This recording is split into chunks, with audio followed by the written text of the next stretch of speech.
Does Philips TV have buttons? Yes, Philips TVs have physical buttons, but their placement and functionality vary depending on the model.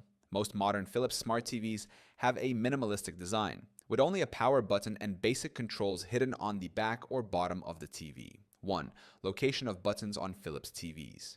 Philips TVs usually have buttons located in one of these places: underneath the TV, center or side, common in newer models; on the back panel, left or right side, found in many smart TVs; on the bottom edge or bezel, present in older models. Second, functions of the buttons. Depending on the model, the buttons on a Philips TV allow users to turn the TV on and off, change channels and adjust volume, navigate basic menus if the remote is missing, access the source input menu to switch between HDMI, USB, or other inputs.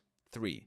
Can you use a Philips TV without a remote? Yes, if your remote is lost or not working, you can use the built-in buttons to turn the TV on, off, adjust the volume manually, change channels without a remote, navigate the menu if the TV has a joystick-style button.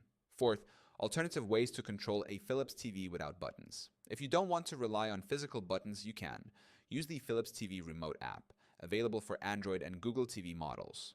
Connect a universal remote if the original remote is lost. Use voice commands if your TV supports Google Assistant or Alexa. 5. Why do some Philips TVs have fewer buttons? Newer Philips TVs are designed with a sleek, modern look, reducing the need for multiple buttons. Since most users rely on the remote control or smartphone apps, manufacturers place only the essential controls on the TV.